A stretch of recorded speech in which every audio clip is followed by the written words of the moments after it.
Now, folks, I'm also going to want to talk about Ron Paul. Have you noticed now, having undertaken the solitary task of taking on Ron Paul and his 1,200 supporters, have you noticed, as of the last few weeks, other people have started to figure out what the man stands for, what the man's doing, how dangerous his foreign policy is, having nothing to do with the Constitution, as a matter of fact. It's a figment of his own imagination. That they've now uncovered the very newsletters that I've been putting on my social sites and have talked to you about on this program, newsletters that are extremely concerning to us, to me, which has all kinds of racist stuff in it. And he says, what, are you calling me a racist? No, I'm trying to find out, Dr. Paul, who is behind your newsletter. And you won't tell us. So you're covering it up. If you didn't write it, you know who wrote it. It was edited. And more information is starting to come out. Well, Mark, that's because he's higher in the polls. Well, that's true. Because if you're really, really low in the polls, nobody cares. But Michelle Bachmann took him to task. And he sounded so feeble and incoherent. Even if you watched the debate, certainly if you didn't, but even if you watched it, it's worth a very short clip to remind you and to spread the word. Michelle Bachmann versus Ron Paul. Michelle Bachmann cleaned his clock. You don't have to believe me. You can listen for yourself. Cut 9, go. And we have an IAEA report that just recently came out that said literally Iran is within just months of being able to obtain that weapon. Okay. Nothing could be more dangerous than the comments that we just heard. All right, 30 seconds. There is no UN report that said that. It's totally wrong on what you just said. IAEA report. That is not true. They produced information that led you to believe that, but they have no evidence. There's been no enrichment. And if we agree with that, the United States people could be at risk of our national security. So I'd like to finish. If she thinks we live in a dangerous world, she ought to think back when I was drafted in 1962 with the nuclear missiles in Cuba. And Kennedy calls Khrushchev and talks to him and talks him out of this, and we don't have a nuclear exchange. And you're trying to dramatize this, that we have to go and treat Iran like we've treated Iraq and kill 1 million Iraqis, and 8,000 some Americans have died since we've gone to war. See, every now and then, you really get a look into Ron Paul's belief system.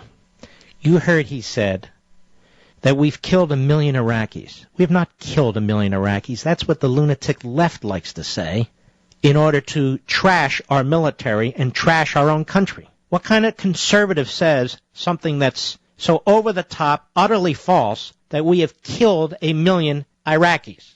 He says some 8,000 Americans have died since we've gone to war. Now that would include Afghanistan as well as Iraq. Now that's interesting.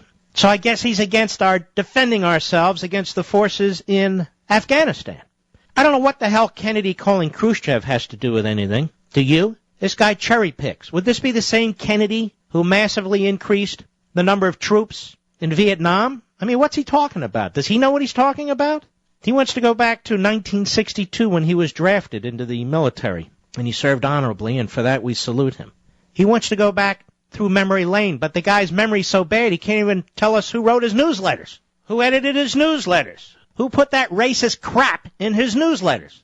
And by the way, it's not just him. It's this gaggle of nutjobs who back him. There's a guy that writes for the New Jersey Ledger, Paul Molshine, who I call Paul Moonshine. The guy is, he's a weirdo. He's just sick.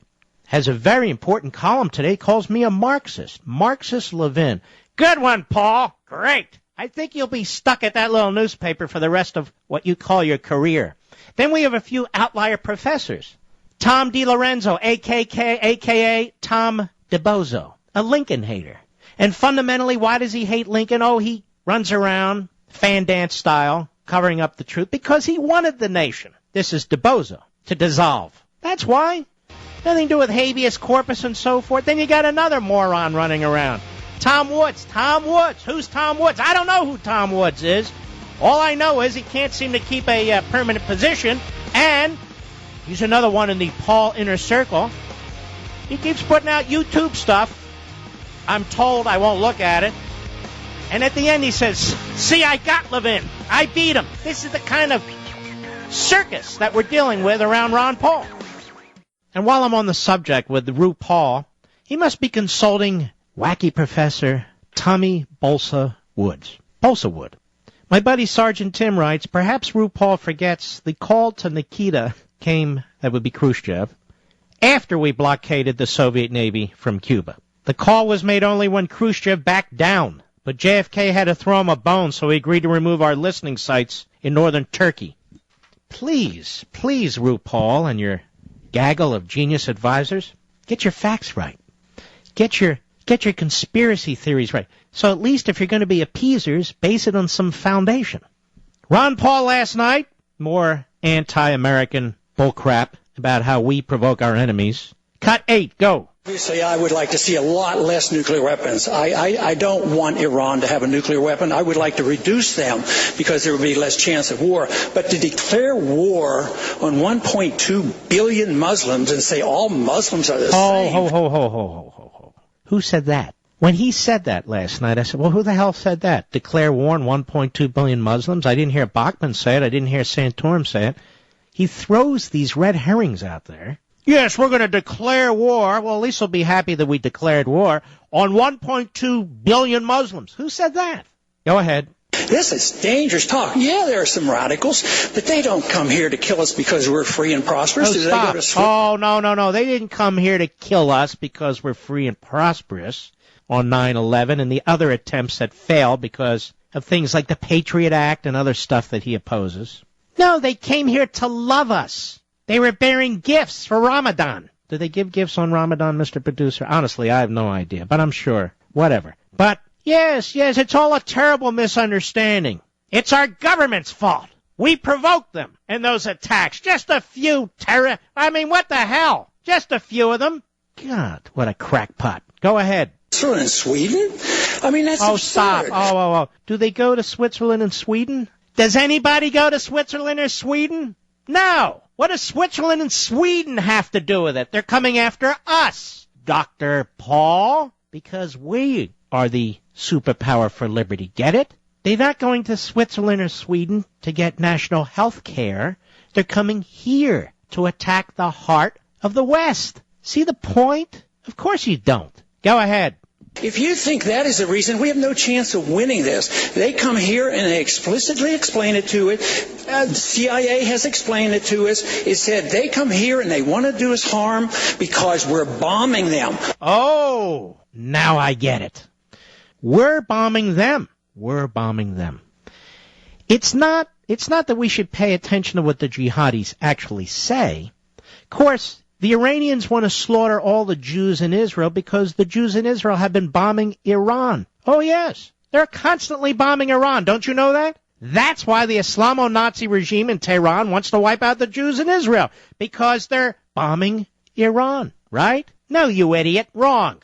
Why does Hugo Chavez and his regime hate us? Are we bombing Venezuela? No. Are we bombing Bolivia? No. Ecuador? No. Nicaragua? No. And yet, they have communist leaders in those countries, all of which are constantly scheming against us. Why do the Red Chinese hate us? Have we been bombing Beijing? No. Because they're communists, that's why. And I could go on, but why the hell should I?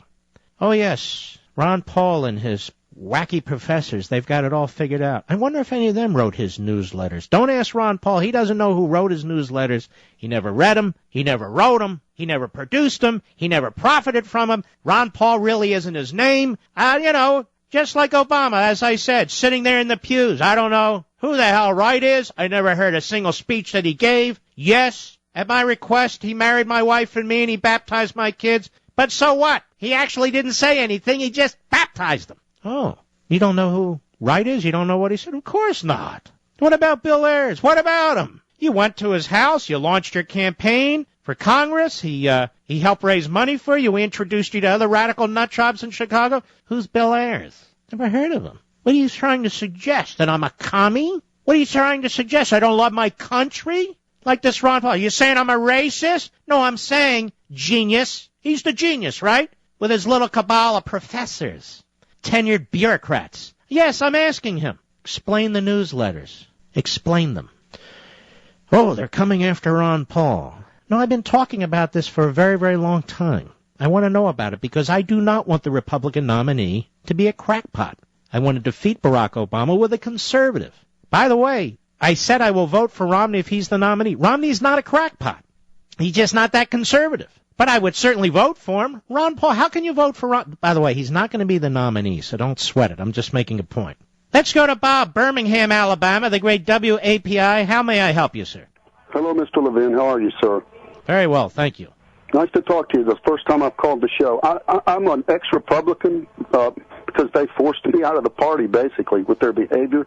And I do support Ron Paul. I'd like to just comment that it seems... Well, wait a minute. Ron Paul's not an ex-Republican. He became a Republican, and now he wants the Republican nomination. So what are you talking about? Ex-Republican. No, I know who you are, but I'm saying your great leader did the opposite of what you did.